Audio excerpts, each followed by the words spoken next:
Assalamualaikum warahmatullahi wabarakatuh. Halo teman-teman, perkenalkan saya Alfi Zahra Muharamah dengan NIM S1S122038. Saya merupakan mahasiswa semester 2 Teknik Informatika Universitas Halu Oleo. Pada kesempatan kali ini, saya akan membahas tentang konsep sistem operasi. Sekilas tentang sistem operasi, jadi pada awal perkembangan komputer itu belum terdapat sistem operasi, karena komputer yang pertama kali hanya digunakan untuk melakukan komputasi-komputasi ringan. Namun demikian, dari perkembangannya, cikal bakal dari sistem operasi pun dikembangkan sehingga dikenal dengan beberapa sistem operasi yang disebut dengan batch operating system.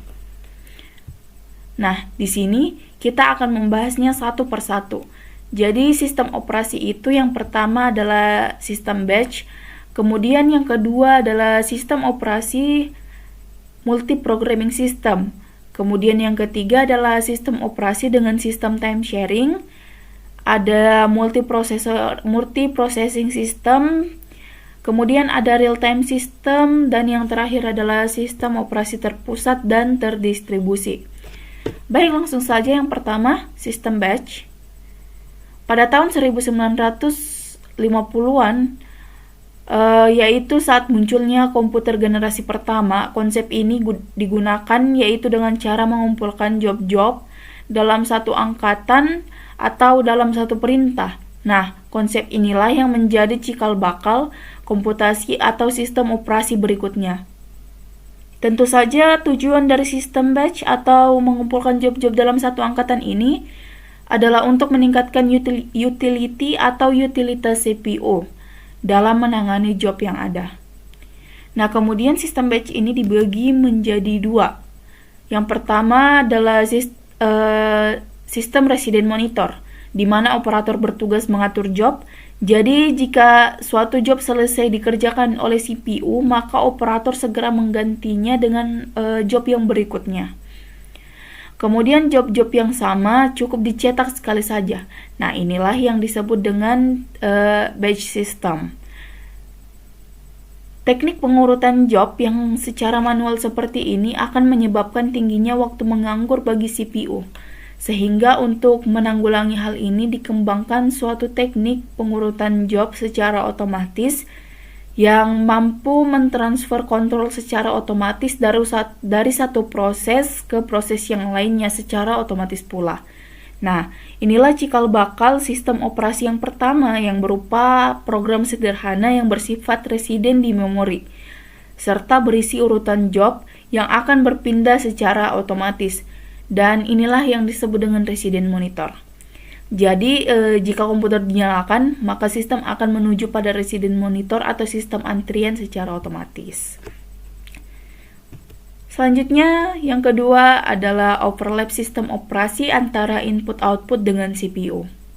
Nah, ini dilakukan dengan dua cara. Yang pertama adalah cara offline processing.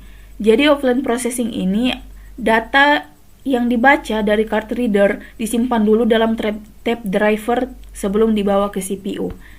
Yang kedua dengan cara spooling. Jadi spooling itu pada dasarnya sama dengan offline processing, yaitu dengan tape driver. Jadi datanya ada di tape driver, cuma dia bekerja secara sekuensial. Jadi untuk mengatur hal ini digunakan sebuah disk, sehingga proses dapat dikerjakan secara random, dan dengan cara ini data dapat dibaca secara langsung dari card ke disk. Selanjutnya adalah sistem operasi dengan sistem multiprogramming. Beberapa job yang siap dieksekusi dikumpulkan dalam sebuah pool. Sistem operasi mengambil job tersebut dan disimpan di memori dalam bentuk antrian. Dengan konsep multiprogramming system ini, job-job disimpan di memori utama di waktu yang sama dalam bentuk antrian, dan CPU dipergunakan bergantian. Operator mengumpulkan job-job yang sama dan siap dieksekusi kemudian dijalankan secara berkelompok. Misal, job yang memerlukan komplikator Fortran akan dikumpulkan ke dalam sebuah batch bersama dengan job-job lainnya yang juga memerlukan komplikator Fortran. Setelah sebuah kelompok job rampung, maka kelompok job berikutnya akan dijalankan secara otomatis. Kemudian selanjutnya adalah time sharing system. Ini sering juga disebut dengan multitasking. Jadi tekniknya itu sama dengan multi-programming system, namun berbeda di waktu bagi proses, yaitu dibatasi dalam penggunaan CPU-nya. Waktu maksimum penggunaan CPU oleh proses ini disebut dengan kuantum. Nah, teman-teman, ada beberapa kelebihan dan kekurangan dalam time sharing system ini. Yang pertama, keuntungan dari teknik ini adalah kebersamaan semua proses dalam penggunaan CPU semakin tinggi, sehingga semua proses itu bisa dikerjakan secara bergantian. Kemudian kekurangannya itu sendiri, jika proses yang pertama itu lebih dari batas waktunya atau kuantum, maka proses yang pertama ini akan dibagi menjadi proses 1, proses 2, proses 3, proses 4, sampai dengan proses ke N. Sehingga tingkat switch chipnya antar proses itu atau antar job ini menjadi besar. Jika kuantum dari suatu proses selesai, jika kuantum dari suatu proses selesai, maka ia harus keluar dari CPU dan segera digantikan oleh proses berikutnya. Teman-teman bisa dilihat pada layar. Jadi job-job ini masing-masing punya waktu. Katakanlah 30 milisecond. Jadi jika job 1 ini melebihi dari kuantum, maka dia akan dipecah menjadi P1, P2 dan seterusnya. Sehingga baru akan dilanjutkan ketika semua proses selesai. Dan dia akan kembali lagi ke proses yang belum selesai dikerjakan. Maka ini adalah sistem operasi dengan time sharing system. Kemudian selanjutnya ada multiprocessing system. Nah, multiprocessing system ini merupakan suatu sistem yang memiliki lebih dari satu CPU atau prosesor. Jadi pekerjaan nanti akan dikerjakan dengan menggunakan dua cara. Yang pertama, dengan parallel system. Pada sistem multiprosesor memiliki komunikasi yang berdekatan, sehingga melakukan sharing bus, clock, memori, dan peralatan lainnya secara bersama-sama. Kemudian setiap prosesor nanti mengerjakan jenis job yang berbeda-beda. Dan yang paling penting adalah bahwa parallel system ini memiliki sifat symmetric multiprocessing, yang artinya masing-masing prosesor memiliki sistem operasi yang sama. Juga bersifat asymmetric multiprocessing, yang artinya bahwa suatu proses berfungsi sebagai master dan yang lainnya berfungsi sebagai slave. Master prosesor ini bertugas untuk mengatur jadwal dan mengalokasikan kerja setiap slave prosesor. Kalau kita lihat di sini ada CPU, dan memori, karena memang parallel system itu memiliki banyak CPU. Kemudian yang kedua ada sistem distributif. Nah, ini seringkali disebut loosely coupled system, yaitu kumpulan prosesor yang masing-masing mempunyai memori atau clock sendiri dan semua prosesor dapat mengerjakan semua jenis proses. Baik, tentu saja di sini ada kelebihan dari masing-masing dan juga kekurangan. Untuk parallel system sendiri, ini keuntungannya adalah prosesnya lebih cepat dan biaya tentu lebih murah karena sistem sharing bus, clock, memori dan peralatan lainnya masing-masing hanya satu. Itu adalah kelebihannya. Namun kekurangannya adalah karena masing-masing prosesor mengerjakan jenis proses yang berbeda. Jadi jika sebuah proses lebih banyak memiliki jenis proses tertentu saja, maka hanya satu jenis prosesor yang akan sibuk sementara yang lainnya akan banyak menganggur.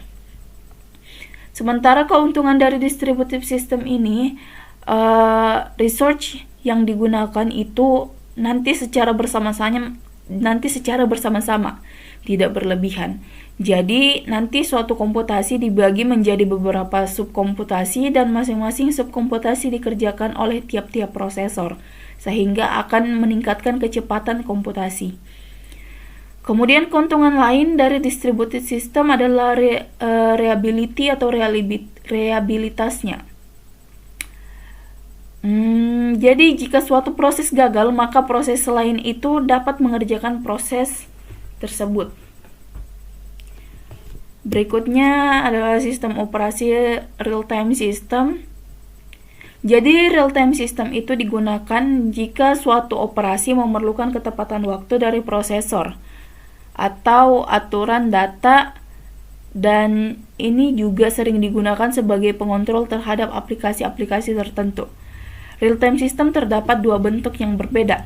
Yang pertama adalah hard real-time. Jadi hard real-time ini menjamin critical task atau sesuai dengan waktu yang telah dibutuhkan. Kemudian kedua adalah soft real-time. Jadi soft real-time ini memberikan prioritas pada critical task dibanding dengan task lainnya sampai critical task tersebut selesai dikerjakan. Jadi itulah sistem time sharing real time system. Yang terakhir dari sistem operasi ini adalah sistem operasi terbuka dan terdistribusi. Jadi sistem terpusat itu dapat menangani multiprosesor. Di mana semua prosesor menggunakan suatu memori utama. Sebuah proses nanti bertindak sebagai master dan yang lainnya bertindak sebagai slave. Kemudian untuk sistem terdistribusi itu memiliki makna yang dapat menangani multiprosesor, di mana masing-masing prosesor memiliki memori utama tersendiri. Jadi itulah bedanya antara sistem operasi terpusat dan sistem operasi terdistribusi. Kemudian pengaturan sumber dayanya adalah ada perbedaan untuk mengatur sumber dayanya. Jadi jika proses dalam sebuah slave memerlukan pemanggilan input-output, maka proses tersebut harus mengirimkan permintaan kepada master dan menunggu layanan tersebut diberikan. Jadi harus menunggu dulu. Kemudian untuk pengaturan sumber daya sistem operasi terdistribusi itu dimungkinkan pemakaian sumber daya bersama-sama dan pelayanan input-output yang diperlukan oleh sebuah prosesor dapat langsung dilakukan pada input-output yang bersangkutan selama input-output tersebut tetap tidak sedang dalam menjalani prosesnya. Selanjutnya di sini terdapat kelebihan dan kekurangan. Untuk kelebihan sistem operasi tersebut terpusat di sini bisa dilihat hanya memerlukan sedikit perbaikan pada sistem operasi, multiprocessing atau simple processor. Kemudian cara mengatasi konflik lebih mudah karena prosesor memiliki kontrol atas seluruh sumber dayanya dan juga memiliki memori input-output. Selanjutnya keuntungan sistem operasi terdistribusi. Ini yang pertama adalah kecepatan komputasi. Jadi suatu komputasi dapat dibagi menjadi beberapa subkomputasi yang masing-masing dikerjakan oleh tiap-tiap prosesor yang ada. Kemudian dia juga reliabilitas, yang artinya kegagalan proses dari suatu prosesor dapat juga diambil oleh prosesor yang lainnya. Dengan kata lain di sini saling membantu. Lalu memungkinkan adanya transfer data dari suatu program ke program yang lainnya. Untuk kekurangannya di sini sistem operasi terpusat adalah kegagalan master dapat menyebabkan kinerja sistem. Kegagalan master dapat menyebabkan kinerja sistem itu menurun. Kemudian master dapat menjadi penyebab utama terjadinya bottleneck. Jadi proses operasi terpusat itu semuanya berada dalam antrian sehingga terjadi bottleneck. Kemudian kekurangan untuk sistem terdistribusi adalah sistem terdistribusi ini akan bertambah kompleksitasnya karena sistem operasi menjamin dua prosesor ini tidak memiliki sebuah proses yang sama dan proses-proses tidak hilang dalam antrian. Baik teman-teman, itulah sekilas dari saya. Mengenai operating system konsep. Terima kasih atas segala perhatiannya. Wassalamualaikum warahmatullahi wabarakatuh.